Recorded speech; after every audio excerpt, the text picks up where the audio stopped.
friends. I'm Karen, and this is the Family Food for Moms podcast. We're talking about inspiration for family cooking and dining. Today, I want to talk about packed lunches, how to plan them, how to make them healthy using whole foods, and then different ideas. This could be for your kids' lunches at school to take a packed lunch with. This could be for your husband's packed lunch if you do that for him to go off to work. This could be for your own packed lunch if you go out to work or to anywhere during the day, sitting in the car waiting for your kids from ballet or whatever it might be, and even to use at home. Sometimes it helps to have these prepared in advance, although those would more likely be something you're going to heat up at home and that you've meal prepped.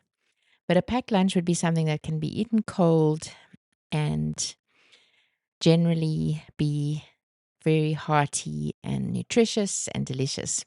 We recently got a heatable lunchbox for my husband and son who go to the office once a week. This is very useful because it gives you so many more options that you can use. And it's just like a steamer. You add your food to little stainless steel dishes, and then you put a little water in the bottom and you let it steam for half an hour to an hour to heat up the food. Then there's no need to use a microwave or whatever there might be there. You can just do it at your desk. So this is useful because then it can be any cooked ingredient that just needs heating. But for today, I want to talk about items that you can put in a lunchbox that will stay cold. So the first thing I recommend is that you draw your lunchbox on a piece of paper. So take the lunchbox that you're going to use. One that has a few compartments is very helpful because then you can separate all your items. So draw the shape of the compartments on a piece of paper. And then down the side, you can write ideas for each category that I'm going to mention. So you want to have a category for the main method of holding the food. So is it going to be bread for a sandwich, nice sourdough? Is it going to be a wrap? Is it going to be focaccia that you can use for a sandwich? Is it going to be pita breads that you can put food inside, sometimes cut in half? Or is it simply going to be like a charcuterie board in a box where there are all kinds of finger foods? Remember, with your sourdough or your wrap or your pita bread or whatever you're using, you can toast it either before you use it or after. So bread you would toast before. A wrap is sometimes nice to toast in a pan after it's wrapped. It helps to seal it and it gives it a nice crispy outer crust. So toast or non-toast, you can even use focaccia bread, give that a little toast. If you're gluten-free, other than gluten-free bread, you could use something like polenta. So Italian polenta is amazing. You just cook it in a pot with water. The instructions are usually on the packaging. And you have to softly sort of stoke it until it's a nice consistency like porridge. And then you spread it on the counter like on a tray. And then once it's set, you cut it into these wedges and then you toast those. Those are amazing. And then you would just put your toppings on or use them as sandwich slices. So then look at your lunchbox or drawing of your lunchbox shapes and think about where you would put the main part of the meal, whether it's a sandwich or a wrap, etc. And then I can't remember if I said so, list all the items that we've mentioned that you might possibly use for the sandwich or wrap part of the meal in that section on the right. So then we're going to look at what kind of protein. Let's say protein and or fat can be one category. So things like deli meats, cheeses, try to use different cheeses. Mozzarella has lower protein but is delicious. Cheddar, aged cheddar is very good. It's got high vitamin K2 levels and it's a fermented food, so it's good for the gut, etc. So find your favorite cheeses. There's also soft cheeses that you can either put on the sandwiches or put in individual portions like Laughing Cow cheese. So write all those items down as possibilities. You could also call the category meats and cheeses. That's kind of simpler. There are other options like grilled chicken that you've pre-made, that you cut into slices. There's also tuna mayo or shredded chicken mayo. Oh, another good one to put under sandwich items is a croissant. It's delicious if you make a croissant with ham and cheese slices or something similar, just as an alternative to bread. And then, of course, buns, burger buns, different styles of rolls. You get the longer rolls. So any of those work great. Anything else you can think of to go in either of the first two categories, add those. Then let's talk about some raw veggies to add to the sandwiches or to the lunchbox. So great sliced cucumber, sliced tomato, even lettuce with a bit of salt. Anything that fits on a sandwich, sliced red pepper.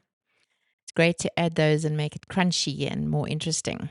You can add things like mayo, tomato sauce, barbecue sauce to the sandwiches. Then these items could be placed separately in your lunchbox. So maybe look at your lunchbox picture and plan, okay, this one's going to have a bit of cheese, this one's going to have a fruit, this one's going to have some kind of salad or vegetables. So for the salad or vegetables container, you can do something simple like sliced or chopped cucumber with sliced tomato and feta cheese mixed up in there. You could add a little olive oil and balsamic vinegar to that. Or if you have one, you can put a tiny sauce container with a little bit of balsamic and olive oil for the person eating the meal to shake up and add to the salad. You could do a little salad kebab. So on a salad stick, you stick a baby tomato, some feta, a chunk of cucumber, and a deep-pipped or pitted olive. You get olive pitters, which help.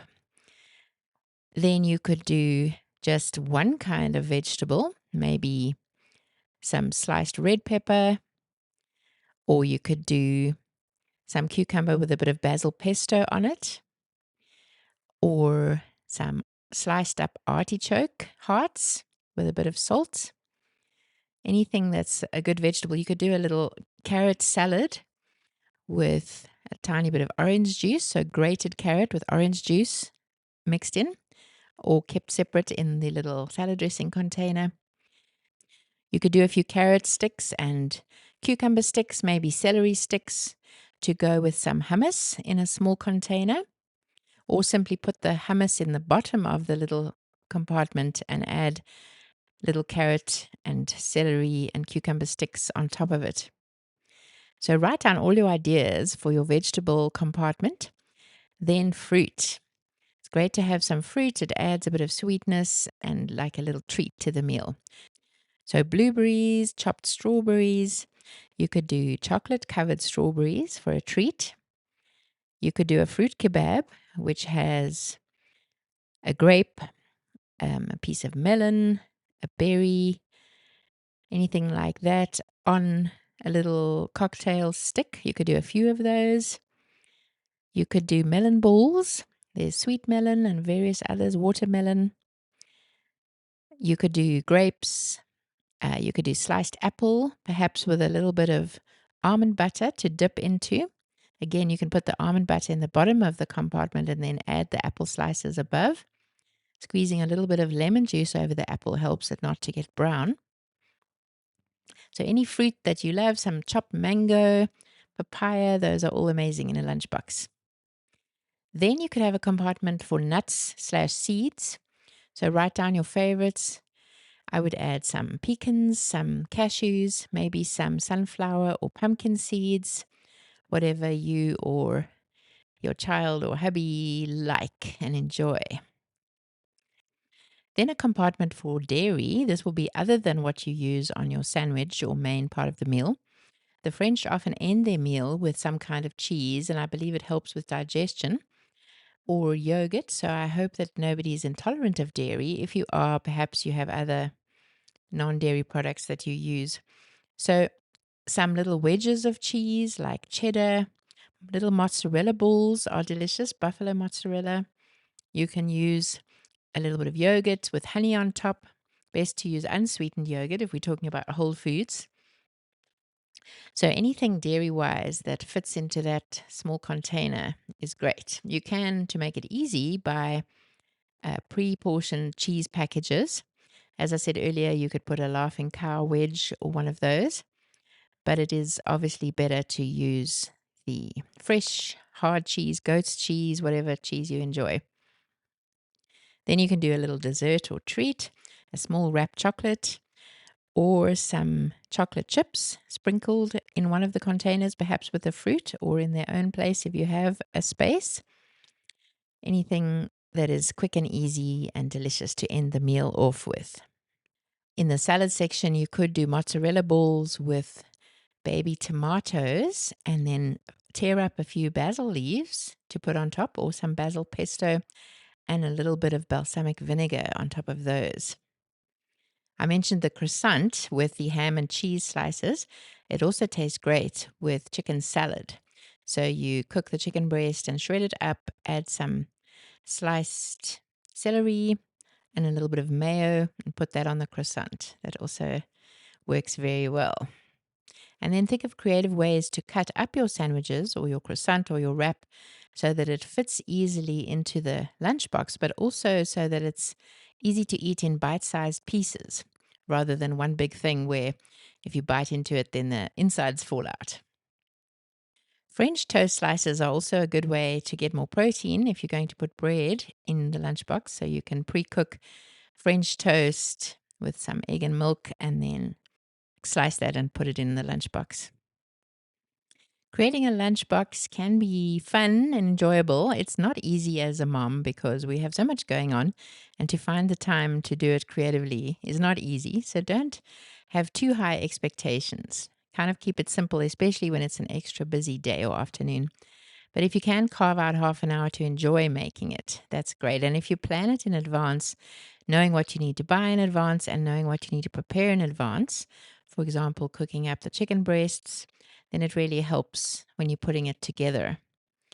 So, next time I'm going to talk about some actual ideas. So, using these categories and then planning perhaps a set of meals in the lunchbox that you can do on repeat. Then you don't have to think creatively at the time, but you've already got the plans. And I'll give you some actual examples of what to use and what I've used and what other people use in all these categories. So I hope you enjoyed listening. Thank you for being here, and I'll see you next time.